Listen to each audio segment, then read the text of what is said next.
शङ्करं शङ्कराचार्यं केशवं वादरायणं सूत्रभाष्यकृतो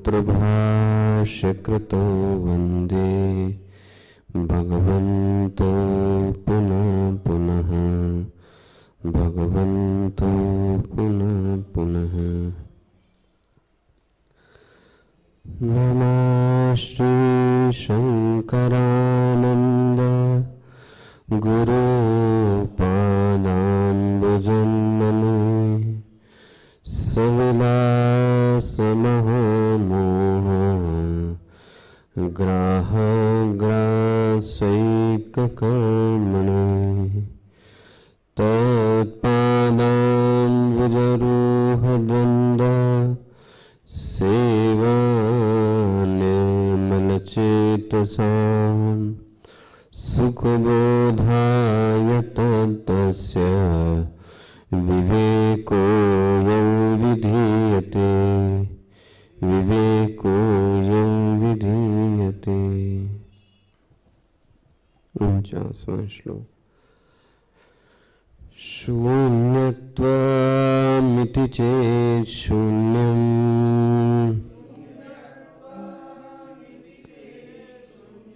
माया कार्यमितीरितम्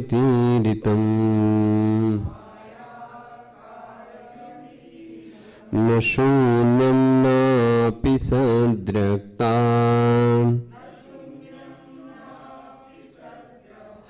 द्रक्तत्वमिहैष्यताम् न सदासीनो सदासीत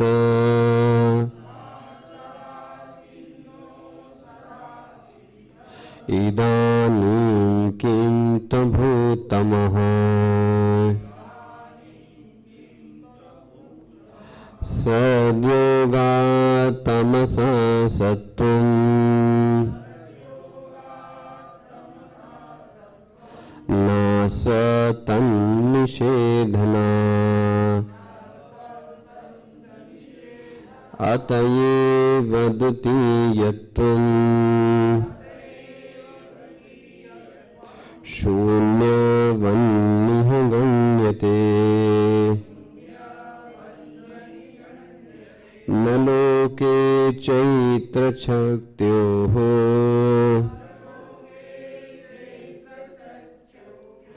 जीवितं लिख्यते पृथक्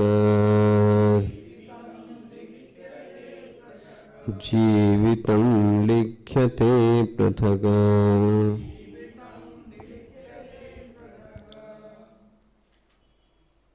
कल एक साधना की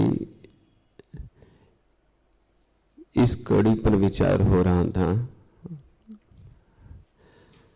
ज्ञान मार्ग में साधक जैसा ज्ञान लेना चाहिए वैसा ज्ञान ले नहीं पाता है।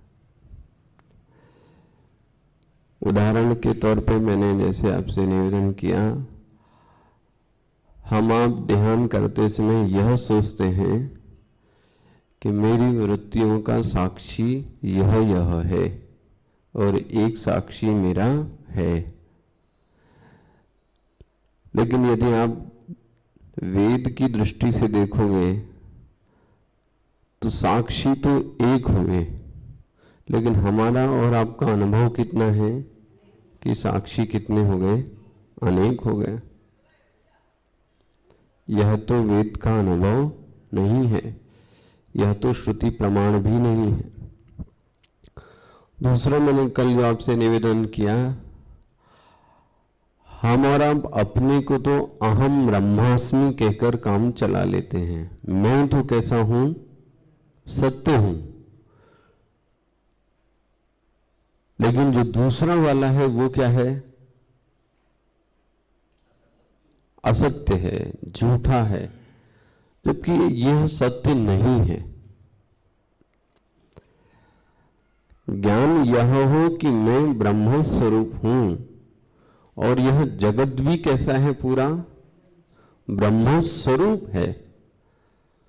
क्योंकि कल आपका प्रश्न ये था कि फिर वह व्यवहार क्यों अच्छा करेगा जिसका अपना स्वार्थ पूरा हो गया, जिसको अपने उद्देश्य की प्राप्ति हो गई, वह जगत से सुंदर या परोपकार का व्यवहार में, वह जगत से व्यवहार इसलिए अच्छा करेगा क्योंकि वह जगत को अपने से भिन्न नहीं मानता है। ध्यान रखना, क्या बोला मैंने?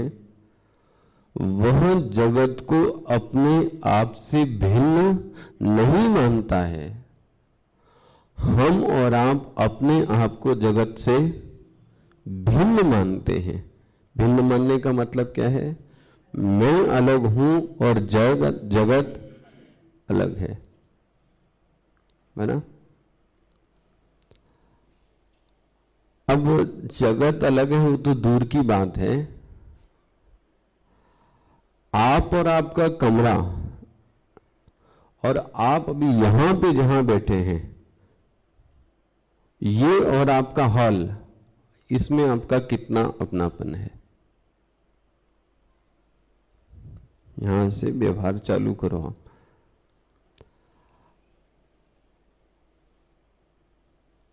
अगर हमने नाक में भी उंगली डाली और हम उसका जो मल है वो हम कहां पे रखना चाहेंगे? यहीं पे। पर्दा लगा है तो व्यक्ति दूसरे के घर जाएगा तो क्या करेगा? निकाल के, उसका हाथ गीला हो गया तो वो कहां पे लगा देगा? कुर्सी पे बैठा है तो कुछ गंदगी हुई तो किस पे लगा दिया? आपने गौर किया है कभी? क्यों?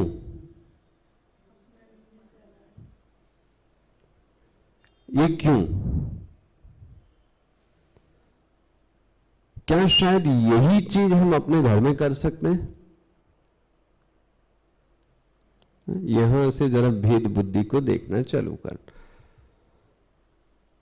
जगत तो दूर की बात है, मुझसे अलग है। पहला तो हम यहीं से स्टार्ट करें ना। भेद बुद्धि बनी कि नहीं बनी? ये अलग है, ये तो आश्रम है ना? ये गंदा रहे, ये अच्छा रहे, ये टूटे, ये जुड़े, हमसे तो क्या मतलब है? हमसे तो पढ़ने से बन गया ना भेद बुद्धि। तो आप जगत से अभिन्न कहां रह पाओगे? जगत से एक रूप कहां हो सकते हैं? जहां हम रहते हैं वहीं पे एक रूप नहीं है। कागज फेंकना है तो बोले पीछे फेंक दो। क्यों? अच्छा, इसी जगह पीछे हमारा पुत्र रह रहा होता तो हम कागज फेंकते?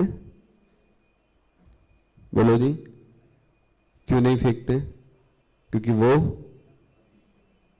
मैं इसलिए कह रहा हूं इस प्रैक्टिकल सत्य को जरा जीना। जिसने ब्रह्मरूप देख लिया वह यह देखता है यह इसका नहीं, यह किसका है? मेरा भी है। जरा समझना इस चीज को।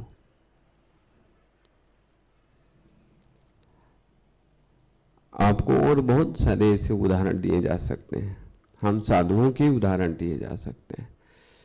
आप नर्मदा जी में स्नान करने गए, आपने नहाया और आपको थूक या बलगम आया और आपने उसी नदी में उस बलगम या थूक को क्या किया? अच्छा, अब वृत्ति क्या मन में आई? क्योंकि मैं तो नहा के, बोलो जी, मैं तो नहा के निकला। देखो जी, किससे भिन्न और अभिन्न हुए आप? मैं सीट पे बैठा और सीट बस गंदी कर दी, किसी तरीके से तोड़ दिया, कागज निकाल लिया, उसका प्लास्टिक निकाल दिया। क्यों? इसके बाद मुझे तो बैठना, ट्रेन में जाओ आप। मैं ये नहीं कह रहा हूं सबको आप अपना समझो, लेकिन यदि हम ये समझ के व्यवहार करें कि यह मेरी ही संपत्ति, तो आप बताओ कैसे कोई चीज गंदी हो सकती है और कैसे आप उसको अलग समझोगे? ये बहुत समग्र, बहुत बड़ी बड़ी व्यापक दृष्टि है जो ज्ञान का परिणाम देती है। अच्छा अच्छा व्यक्ति बोलता बहुत बड़ी बड़ी चीजें हैं, लेकिन जब वह व्यवहार के इस बाहुल्य में आता है तो वह अपने को अलग कर लेता है और दूसरे का हाँ अलग। कहां से आपकी एक रूपता रह गई जगत से? कहीं कहीं तो मन में यह आ गया ना कि मैं अलग हूं और यह चीज अलग है, और इस चीज को दूषित कर दिया जाए तो इसमें मुझ में कोई दोष आने वाला खत्म। मैं आपसे यही कह रहा हूं, यह सत्य को हम जी नहीं पा रहे हैं। जब बोला जाता है ब्रह्ममय है जगत, इसका मतलब क्या?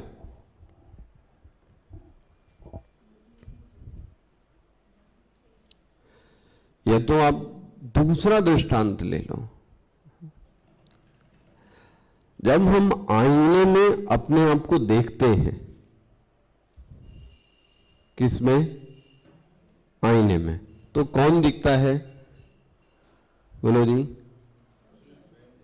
मैं खुद दिखता हूं। अब क्या मैं उस, मुझे पता है कि जहां पे ये दिख रहा है वहां पर ये है नहीं। ध्यान से समझना जरा, कांच में जहां पर मैं दिख रहा हूं वहां पर मैं हूं नहीं। लेकिन इसके बाद भी क्या हम उस कांच पे थूक देंगे? क्यों? बोलो जी। मेरा प्रतिबिंब है। अगर मैं ना, मेरा, यदि हमारे किसी परिवार के बूढ़े की फोटो हो तो उसको बहुत सजा के, और दूसरे की किसी परिवार की बाबा दादा की फोटो मिल गई तो हम उसकी कोई इज्जत। स्वामी विवेकानंद का आपने किस्सा सुना ना ऐसा? स्वामी विवेकानंद का इसका बहुत बड़ा अच्छा दृष्टांत आया है, पढ़ना आप कहीं। कौन ऐसा है जो मूर्तिवाद को नहीं मानता? कौन है जो मूर्तिवाद को नहीं मानता? नास्तिक भी मूर्ति लगा के पूजा करते हैं। मूर्ति का आखिर विरोध क्यों फिर? आप सोचो जरा। किसी न किसी का बिंब तो मानते ही हो। मूर्ति मतलब ये नहीं होता, मूर्ति का मतलब होता है आकार। मुस्लिम धर्म भी फिर किस में यकीन करता है? बोलो जी। आकार में नहीं है। मजार है, मक्का है, मदीना, वो भी क्या है? एक नहीं है। जो प्रबल मंदिरों के विरोधी बोले जैन, आप इनके मंदिरों में जाके देखो, क्या महात्मा जैन की, महात्मा बुद्ध की मूर्तियां नहीं है? तो ये भी किसकी उपासना है? बोलो जी। किस धर्म में इसकी उपासना नहीं है? यहां तक कि अंग्रेज भी आपने देखा स्टैचू बना के पूजा करते हैं। तो जरा तथ्य को समझना चाहिए। ये सिर्फ ग्लोरीफाई करने के लिए कि मैं मूर्ति पूजा का विरोधी हूं, आर्य समाजी भी नहीं है। पकड़ में है ना? सिर्फ कहने की ऊपर ऊपर की बातें हैं, अंदर हम वो सब चीजें मानते हैं जो सभी लोग मानते हैं। अच्छा जी, मैं आपसे क्या कह रहा हूं, हम अपने घर की किसी चित्र पर थूकना, जाले लगाना, गंदा कचरा फेंकना पसंद करेंगे? क्यों नहीं? क्योंकि मेरा प्रतिबिंब है। वो जो ब्रह्मज्ञानी है वो यही समझता है कि जगत मेरा, तो क्यों करेगा वो हानि? अब प्रश्न ये है, जगत यदि प्रतिबिंब ना दिखे, मैं सत्य हूं, जगत तो सत्य, तो फिर करो जितना अनाचार दुराचार करना है। और हमारे यहां किसी ग्रंथ में तो ये नहीं कहा गया। वो तो बार बार मैंने कल ना, सिया राम में सब जग जानी, कराऊं प्रणाम जोरी जोग पानी। हमारे यहां बोला गया सर्वम खलविदम ब्रह्मासी, जगत की भी पूजा की गई। इस समग्र दृष्टि को पैदा करना। ज्ञान का अर्थ हम और आप इतने भ्रामक इसमें पढ़े कि मैं सत्य हूं और दूसरा वाला तो भट्टे भाड़ में जाए। जहां मदद की बात आई, जहां दया की बात आई, जहां कुछ करने की बात आई, तो हम पीछे हटते हैं। क्यों? कि मैं सत्य हूं, इन सब चीजों में कोई रखा हुआ आपका ज्ञान अधूरा है। अभी आपने ठीक ढंग से, जब उसमें भी वही वात्सल्य, वही ममत्व, वही अपनापन दिखने लगे जो मुझ में, मेरे में है, तब आप समझना आप उस सिद्धांत को क्या कर रहे हो? जी रहे हो। दूसरे के किसी दुख को देखकर हमारी आंख में आंसू आ जाएं, और आंसू ही ना आ जाएं, मन ऐसा तड़पड़ाए कि मेरे पास जो है वो सब मैं उसको क्या कर दूं? दे दूं, बट उसकी आंखों के आंसू में क्या कर दूं? पोंछ दूं। बहुत ध्यान से समझना, इसका वेदांत का व्यवहारिक रूप जो है, मैं उसके आंख के आंसू को बंद कर दूं, मेरे पास जितना है मैं सब कुछ लुटा दूं। आप समझ लो, आप उसमें भी क्या देख रहे हो? ब्रह्म रूप देख रहे हो। इसको बोलते हैं समग्र दृष्टि। तो एक पेड़ भी, एक पत्ता भी, एक जीव भी, सब दिखाई देता है कि ये सब किसके हैं? ब्रह्म रूप हैं। पकड़ में आ रही ना? हम और आप सिर्फ अपने आप को सत्य समझते हैं। मुझे ज्ञान है, मैं साक्षी को जानता हूं, मैं, हाँ, अमुक अमुक अमुक अमुक अमुक अमुक, खत्म। बट दूसरा, वो अपनी दृष्टि से कहेगा मैं सत्य हूं, ये झूठा है। तो ये तो अच्छी बाजार हो गई, सब अपने अपने को सत्य कहें, दूसरे दूसरे को। यह दृष्टि नहीं हो सकती मैं सत्य हूं और ये सब हमारे प्रतिबिंब ही है। और नेचुरली प्रतिबिंब सत्य नहीं होते। आईने में जहां पे हम देख रहे हैं वह प्रतिबिंब सत्य, लेकिन प्रतिबिंब झूठा होते हुए भी हम उसकी बहुत इज्जत करते हैं, क्योंकि वो प्रतिबिंब किसका है? तो यह जगत, यह तो ये मान लें कि यह जगत, हाँ, ब्रह्म का प्रतिबिंब है। एक एक कण कण में। वो एक दिन में पता नहीं कहां से ट्रेन में आया था। अब आप इस लाइन को जरा जियो। उस समय बच्चों के समय में तो लगा ये गाना है, चंदन है इस देश की माटी, जीना इसको। ये माटी नहीं है, ये क्या है? देखो जी, तपोभूमि हर ग्राम है, एक एक गांव एक तपस्थली है। जरा आप देखो क्या रूपा क्या है, एक एक गांव एक एक तपस्थली है। ये जो मट्टी है ये भस्म है, ये चंदन है। हर बाला देवी की प्रतिमा, मुझे इससे बड़ा ब्रह्म रूप लगा ही नहीं उस समय। हर बाला देवी की प्रतिमा, बच्चा बच्चा, सुना है? राम है। सुनिए कविता कि नहीं सुनिए? राष्ट्रभक्त देशभक्ति के गीतों में बहुत फेमस गीत, चंदन है इस देश की माटी, तपोभूमि हर ग्राम है, हर बाला देवी की प्रतिमा, बच्चा बच्चा राम है, बच्चा बच्चा राम है। ये हुआ ब्रह्म दृष्टि। और इसको जियो अब आप। और ये सिखाया क्या गया हमें? जो बच्ची है वो देवी की प्रतिमा है, जो बच्चा है वो राम की प्रतिमा है, जो मिट्टी है वो चंदन है, जो गांव है वो तपस्थली है। अब देखो आप किससे नफरत करोगे? आप सिद्धांतों को व्यवहार में समग्र दृष्टि से देखना चाहिए। सिद्धांत सिर्फ बुद्धिगत नहीं रहने चाहिए।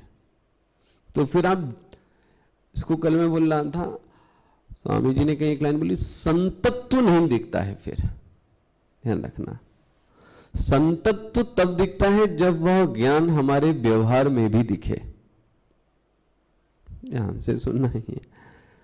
जो ज्ञान है अगर वो बुद्धिगत है तो उसको क्या बोलोगे? विद्वान है आप। क्या बोलेंगे आप? विद्वान है। बहुत श्लोक कोट कर लेते हैं, लेकिन जब वह ज्ञान आपके व्यवहार में भी परिलक्षित होने लगे, दिखने लगे, तब आप क्या समझना? आप संत हैं। हमें आपको विद्वान नहीं बनना है, हमें आपको क्या बनना है? संत बनने की कोशिश करनी, संतत्व लाना है। संतत्व मतलब यही हुआ, जो ज्ञान है उसको आप जी कर दिखा रहे हैं, और यही असली ब्रह्म ज्ञान को जीना है। मैं कई बार बोलता हूं, हो सकता है जो विद्वान है वो संत ना हो, और ज्यादातर ऐसा है। बना? क्या बोला है मैंने भी? जो विद्वान हो वह संत ना हो, लेकिन ये पॉसिबिलिटीज है कि जो संत है वो विद्वान हो सकता है। हम और आप क्या है?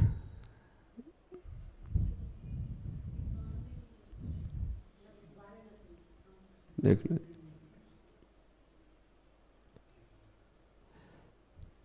तो यह जो ब्रह्म ज्ञान है, इसको जीने में बहुत मजा है। जरा आप जी के तो देखो।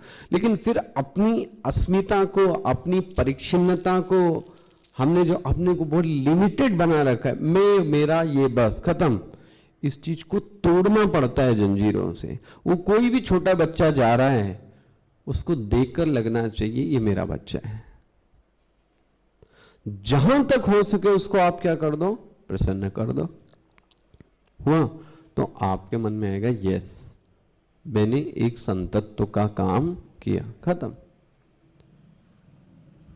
मेरी बात समझ में आई? इसको ही बोलते हैं ब्रह्म को सब जगह देखना। कोई ब्रह्म सब जगह आपको दिखाने थोड़ी ना आएगा। ईश्वर जो उसके भेजे हुए लोग हैं उसमें ही ब्रह्म दर्शन करना, बस।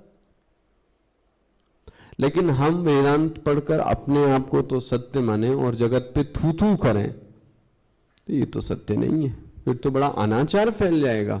मैं सत्य हूं, जगत तो मिथ्या है, इसलिए इसके साथ कोई भी व्यवहार किया।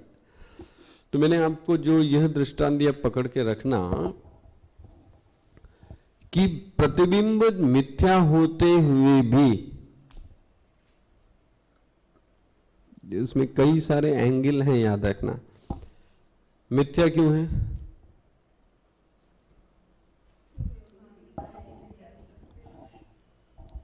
और इसको ठीक से बोलो, मिथ्या क्यों माने प्रतिबिंब को?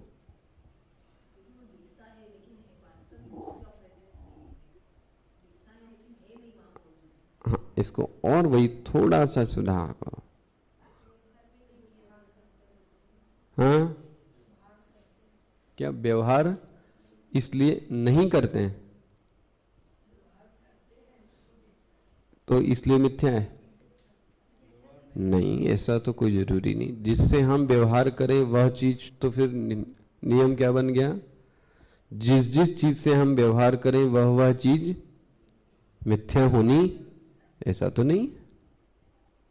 मिथ्या का निर्धारक बिंदु यह तो नहीं है।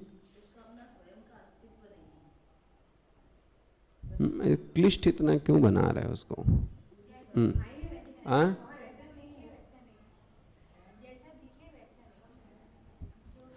आप जैसे दिखते हो वैसे ही तो आईने में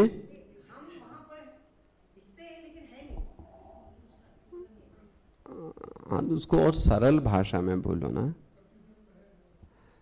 मिथ्या चीज वो कही गई थी, जो चीज जहां पर हो वो वहीं पर दिखे तो सत्य।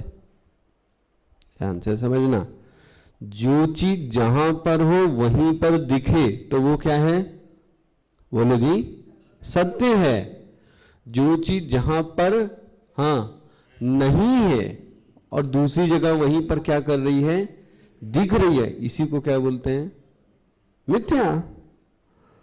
जहां पर पानी नहीं है और वहां पर पानी, इसी को आपने क्या बोला था, क्यों मिथ्या बोला भाई? जहां पर वो है नहीं वहां दिख रही है, बस। फिर से, जहां पर वो है नहीं, जहां अनअस्तित्व की बात है, वहां पर वह अपने अस्तित्व को प्रदर्शित करने की चेष्टा कर रही है। जहां पर वो है नहीं वहां अपने आप को दिखा रही है। जहां पर रज्जू पे सर्प है नहीं लेकिन सर्प बना, तो इसलिए सर्प पकड़ में आया। क्यों? क्योंकि वो वहां पर है नहीं और वहां पर दिख रहा है। पानी वहां पर है नहीं लेकिन जल वहां पर दिख रहा। इसी तरीके से वह प्रतिबिंब वहां पर वास्तव में है नहीं। जो दिख रहा है वो तो इधर है, और दिख किधर रहा है, बोलो जी? इधर दिख रहा है। खड़े कहां है? इधर। बोले इसीलिए मिथ्या है। हे तू जरा पकड़ के रखना, ये बड़ी सुंदर है। इससे एक और बात निकलती है। मिथ्या चीज से आप कई बार बोलते हो व्यवहार नहीं हो सकता। मैं कहता हूं आप व्यवहार करते हो कि नहीं? बाल आखिर संवारते कब है? उस प्रतिबिंब को देखकर। हो किधर, दिख किधर रहा है, संवार किधर रहे हैं? अब देखो तो बहुत कार्टूनी रूप लगेगा आपको। आप हो इधर, दिख रहे हो इधर, संवार रहे इधर। अरे आप सोचो ये क्या हो रहा है? जहां है वहीं सुधारो, वहां तो नहीं सुधार सकते। अच्छा ऐसे ही सुधारो तो पता नहीं लगता है। बोले कांच में देखेंगे, दिख वहां पे रहा है, हाथ कहां चल रहा है, यहां पर चल रहा है। अब आपका दैनिक जीवन का सबसे बढ़िया उदाहरण। इसका मतलब मिथ्या चीज से भी व्यवहार, बोलो जी, होता है और होता ही है। सद्वस्तु में व्यवहार तो हो ही नहीं सकता, मिथ्या चीज से ही व्यवहार हो पाता है। पकड़ में आ रहा है ये दृष्टांत? प्रतिबिंब को मिथ्या इसलिए क्या कहा गया, वो वहां पर है नहीं और वहां पर दिखता है, इसलिए वह मिथ्या है। लेकिन मिथ्या होते हुए भी वह प्रतिबिंब किसका है? मेरा है। इसलिए हमारा व्यवहार आचरण अपने प्रतिबिंब से भी कैसा होता है? अच्छा ही होता है। देखो जी, बना। तो यदि जगत भी प्रतिबिंब मान ले, और बात फिर प्रश्न ये मन में आया होगा, जगत को प्रतिबिंब क्यों मान ले?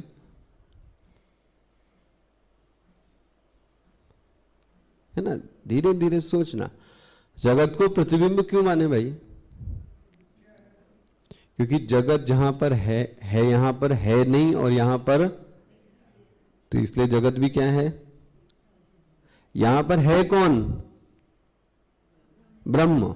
देखता कौन है? इसलिए जगत मिथ्या। सिर्फ दुआएं नहीं। वहां पर रस्सी है, दिखता कौन है ना? तो सर्प क्या हो गया? क्यों मिथ्या हो गया? क्योंकि सर्प है नहीं, है कौन? रस्सी। रस्सी रस्सी ना दिखकर अब क्या दिख रही? सर्प दिख रही, इसलिए सर्प क्या हो गई? हाँ, रस्सी मिथ्या नहीं है, सर्प। यहां पर भी है ब्रह्म, लेकिन ब्रह्म नहीं दिख रहा है। अब कौन दिख रहा है? जहां जगत जबकि है नहीं। पकड़ में है? इसलिए जगत हाँ मिथ्या है। बोलो जी, कोई युक्ति लगाओ। आम है कोई युक्ति? अस्तित्व ब्रह्म का है, लेकिन दिखता किसका अस्तित्व है? जगत का। वैसे मैं भी आते आते सुन रहा था, घड़े और मिट्टी में अस्तित्व किसका है? ठीक है, लेकिन अब हम क्या बोलते हैं? घड़े की मिट्टी। देखो शब्द क्या यूज करते हैं, जबकि मिट्टी का क्या होना चाहिए? हम यूज क्या बोलते हैं? घड़े, है ना? अस्तित्व तो ब्रह्म का ही है, लेकिन इस जगत ने ब्रह्म के अस्तित्व को भी क्या करने की कोशिश की है? छिपाने की कोशिश की। और अब ये यह दिखाता है कि ब्रह्म नाम की चीज नहीं है। कौन है? जगत नाम की चीज है। जो ज्ञानी व्यक्ति है वो ये समझ जाता है कि जो अस्तित्व है वो किसका है, और इस अस्तित्व में ये कौन समाया हुआ है? जगत। आया समझ में? है ना? अस्तित्व तो ब्रह्म का ही है, लेकिन अब हमें नाम और रूप इतना ज्यादा दिखता है कि अस्तित्व दिखता, अस्तित्व न दिखने का एक सबसे बड़ा कारण है नामा और रूपासक्ति। नाम और रूप में आसक्ति हो जाने पर, कठोर लाइन है, तत्व नहीं दिखता है। फिर से बोल रहा हूं, नाम और रूप में आसक्ति होने के बाद हमें तत्व का ज्ञान नहीं हो पाता।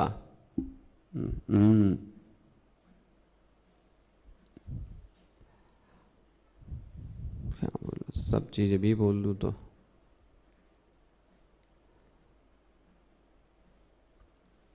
अच्छा, इस चीज को जब आप भक्ति दर्शन में जाएंगे तो फिर बाबा, अरे बाबा क्या लड़ाई है। लेकिन मैं कल एक बड़ी सुंदर चीज भागवत में दिमाग में आई। भक्ति को क्या बोला गया है वहां पर? मां, है ना? सुना ना? गाय थी, उसके 2 पुत्र थे। कौन थे? नहीं, भक्ति थोड़ी ना, ज्ञान और वैराग्य। भक्ति क्या है? मां है। ठीक है, अब आप मेरे को एक चीज समझाना जरा। निष्पक्ष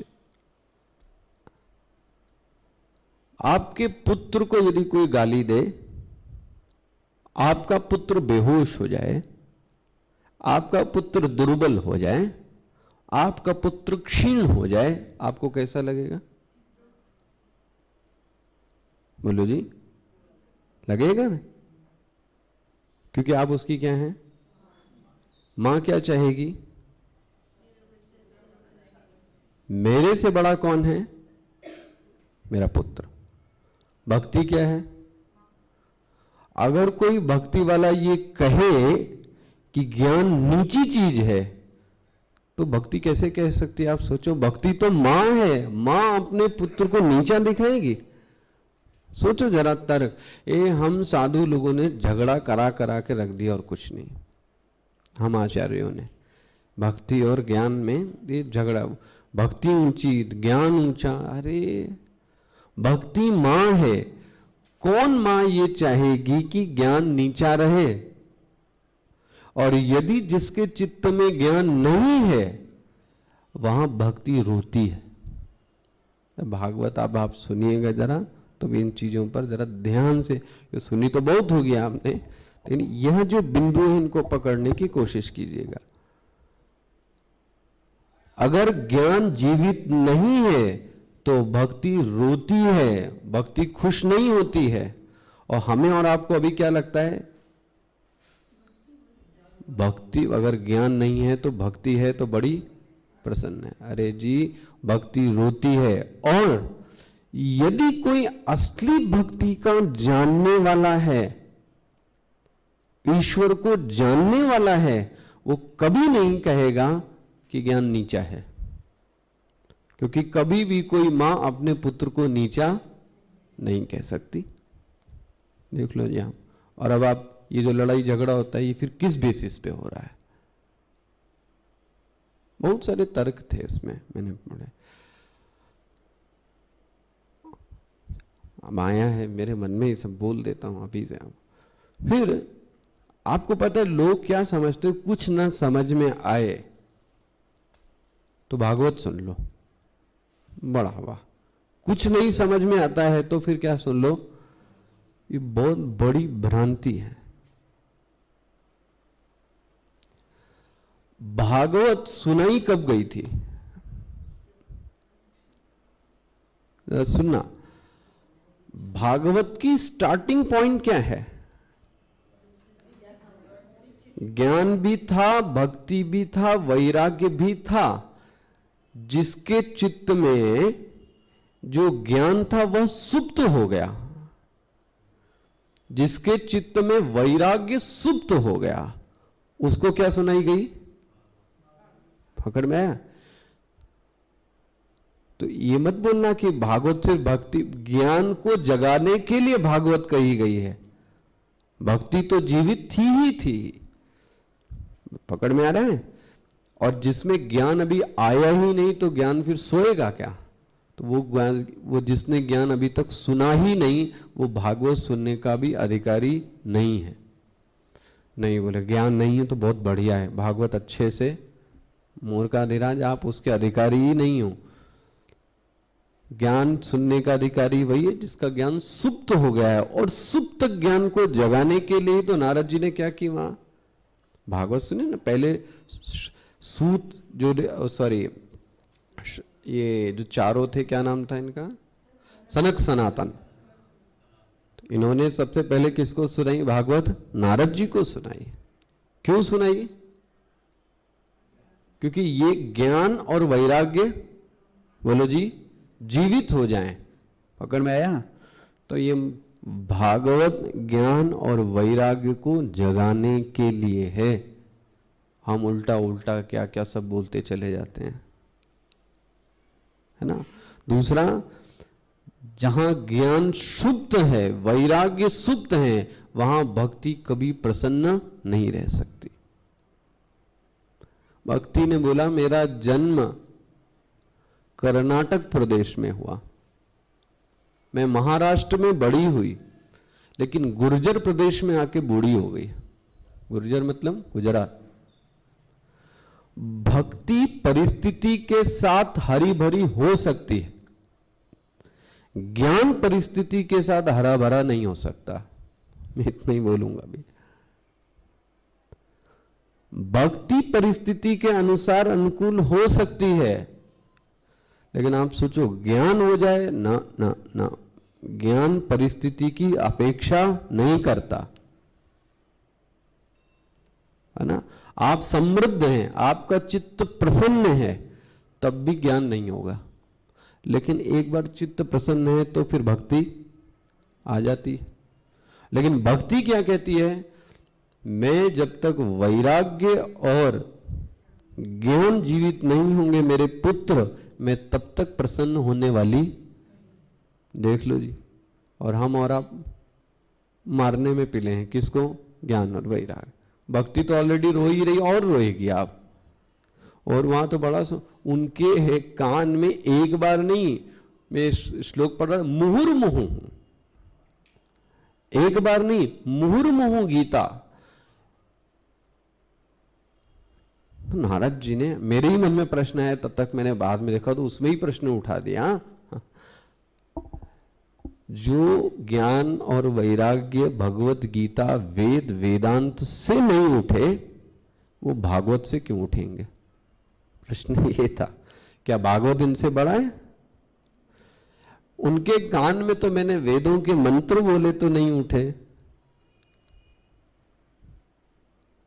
ये मैं भागवत पढ़ा रहा हूं कि ये पढ़ा रहा हूं? अब आप इसको ज्यादा सुनने तो आप भागवत सुनिए आके 15 मई से। ओम पूर्णमदः पूर्णमिदं पूर्णात् पूर्णमुदच्यते पूर्णस्य पूर्णमादाय पूर्णमेवावशिष्यते।